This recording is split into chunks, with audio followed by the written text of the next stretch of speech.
नमस्कार, मैं प्रज्ञा पांडे और आप देख रहे हैं यूपी 24 नेटवर्क। इस समय हम राजधानी लखनऊ में मौजूद है, जहाँ पे इलेक्ट्रा की एक मीट रखी हुई है। और इलेक्ट्रा की अगर बात करूँ, कैंसर का नाम सुनते ही लोगों के जो मुँह काँप जाते हैं और मन में जो है एक निराशाजनक जो भावना होती है वो कम हो जाती है। और कैंसर की मैं बात करूँ, आज के टाइम पे अधिकतर लोग जो है कैंसर से पीड़ित हैं और कहीं ना कहीं उस बीमारी से गुजर रहे हैं। और इलेक्ट्रा जो है तो आप जो देख सकते हैं, और इलेक्ट्रा की आर्ट गैजेट है जिसके द्वारा अब कैंसर पीड़ित लोगों को एक नई, हम कह सकते हैं, उम्मीद की लहर मिलने लगी। क्योंकि जो कैंसर पीड़ित मरीज होते थे उनको कहीं ना कहीं ये डर लगा रहता था कि शायद अब हमारा जीवन इतना दिन तक ना चल पाए। लेकिन अब एक जो लहर है, उम्मीद की लहर है, वो जगी है। और इलेक्ट्रा जो है कैंसर के मरीजों के लिए एक कारगर साबित होने के लिए एक कह सकते हैं डिवाइस लॉन्च की है, जिसके तहत लोगों को कहीं ना कहीं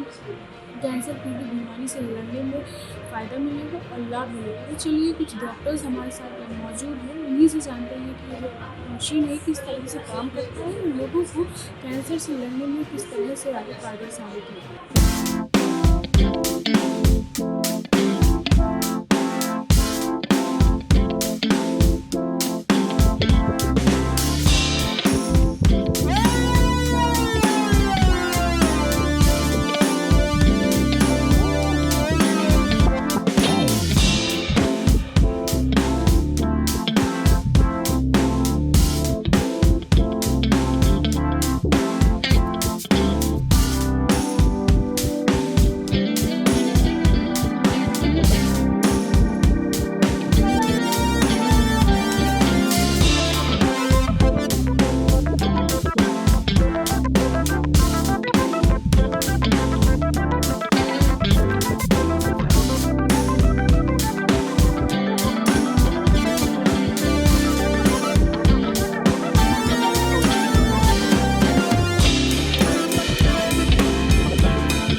सर, इलेक्ट्रा भारत में कैंसर जो मरीज हैं उनको रेडिएशन थेरेपी में काफ़ी चेंजेस ला रहा है। तो किस तरह के ये चेंजेस हैं और कितने सेफ हैं उसको लेकर?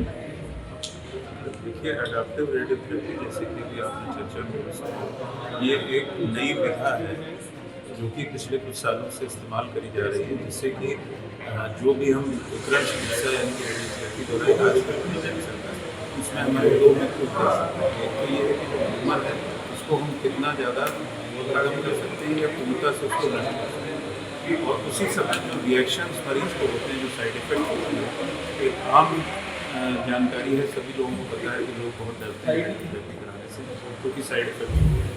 उसको कम करने की दिशा में ये एक नवीन प्रयास है और इसमें बहुत हद तक जो है कामयाबी मिलती है अडैप्टिव रेडियोथेरेपी द्वारा, जिसमें कि हम जब ट्यूमर जैसे जैसे छोटा होता जाता है तो हम अपने जो प्लानिंग ट्रीटमेंट वॉल्यूम्स उनको कम करते जाते हैं। इससे क्या होता है, जो अगल बगल में नॉर्मल जो ऊतक होते हैं वो रेडिएशन के दुष्प्रभाव से बहुत हद तक बच जाते हैं। इसके अलावा हम ट्यूमर को घेरने के लिए बहुत उच्च मात्रा में रेडिएशन वहाँ पर पहुँचा सकते हैं। सर, अमूमन देखा जाता है जो कैंसर होता है जब उस एडवांस स्टेज पर होता है तब उसके बारे में पता चलता है। तो ये जो थेरेपी है ये कितनी कारगर है उस स्टेज में?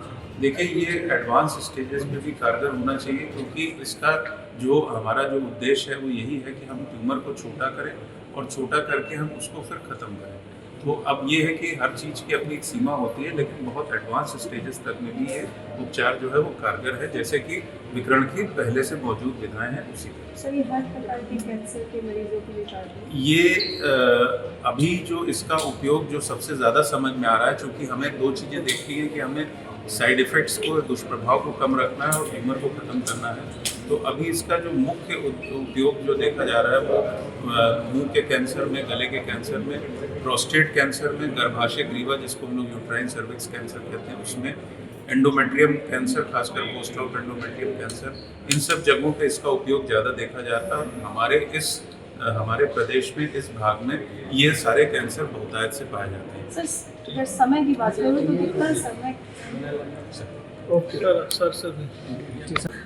जी सर, अगर मैं समय की बात करूँ तो अन्य थेरेपी के हिसाब से ये जो थेरेपी है कितना समय लेती है और कितनी मतलब इसमें प्रतिशतता देखी जाती है अदर थेरेपी के अलावा, मतलब सफल चांसेस कितने? देखिए, इसमें समय तो कुछ ज़्यादा ही लगता है, क्योंकि जो मरीज़ का जो ट्यूमर जैसे जैसे छोटा होता रहता है वैसे वैसे हम अपना नया प्लान उसमें प्लान करते हैं, और साथ में उसका साइड इफ़ेक्ट्स भी कम हो जाता है, तो उसमें आपको समय थोड़ा ज़्यादा लगता है।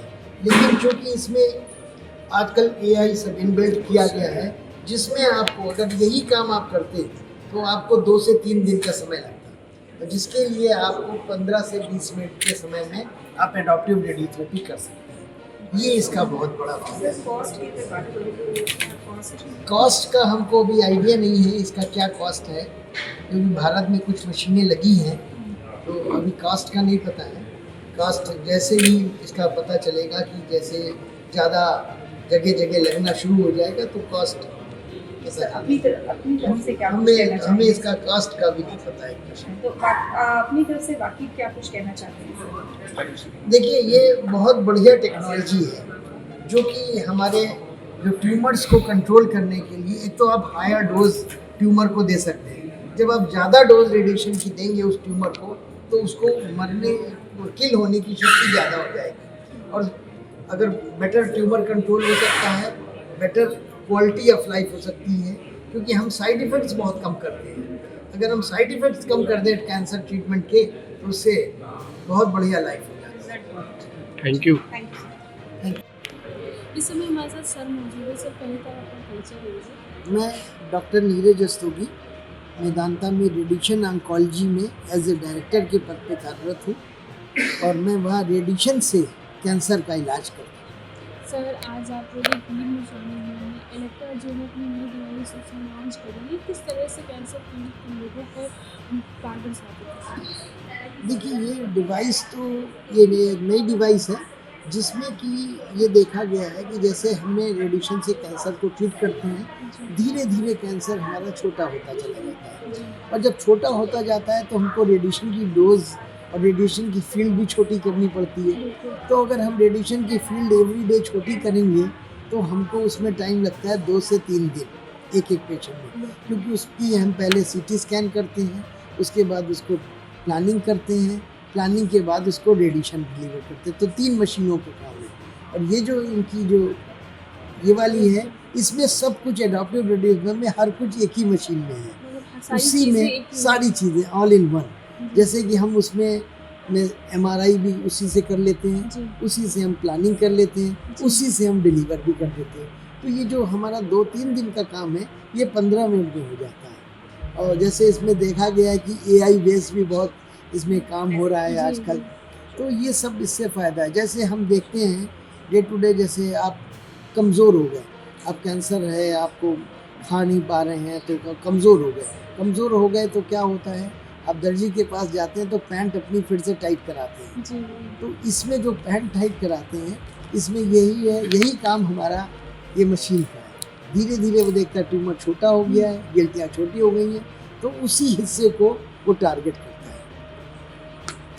है। सर, मान लीजिए जैसे मध्यम वर्ग के लोग हैं, वो कैसे इस चीज़ को हैंडल कर पाएंगे, या अभी कोई प्रशिक्षण? देखिए, मध्यम वर्ग के लोगों का, देखिए हमारी जो पॉलिसी है हेल्थ फॉर ऑल होनी चाहिए, एंड गरीब अमीर सबको सेम ट्रीटमेंट मिलना चाहिए, ये हमारा बेसिक एम होना चाहिए। इसके लिए क्योंकि हमारे भारत सरकार की काफ़ी जितने एम्स हैं, वहाँ पर देखिए मशीनें जितनी लगी हुई हैं वो सब यही मशीनें लगी हैं, और जितने हमारे यहाँ और जगह मेडिकल कॉलेजेस में हैं वहाँ पे मशीनें हैं। लेकिन ये है, पहले तो हमारा काम है कि हर लोगों को कैंसर ट्रीटमेंट अपने डोर स्टेप के पास ही मिल जाए, कहीं किसी को बाहर जाना ना पड़े, बाहर में रहने का खर्चा, खाने का खर्चा, अपना बिजनेस का भी लॉस, अपनी नौकरी का भी लॉस।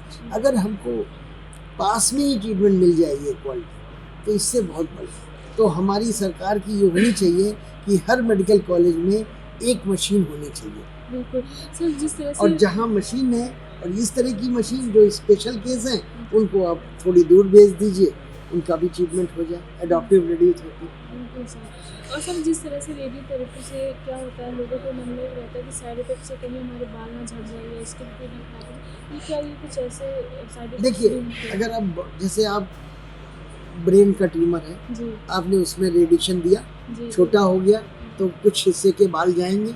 अगर आपने और छोटा हिस्से में रेडिएशन दिया तो छोटे हिस्से के जाएंगे। जी तो ये हो जाएगा, बालों के जो जाएंगे वो कम हो जाएंगे, जी। थोड़े छोटे हिस्से में जाएंगे। तो ये मतलब इसका जितने फायदा में है। ट्यूमर रहेगा उतने में ही साइड इफेक्ट होंगे। Thank you sir.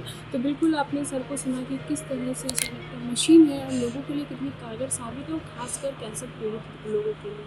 मैं प्रज्ञा पांडे, कैमरामैन ताली के साथ UP24 नेटवर्क, लखनऊ।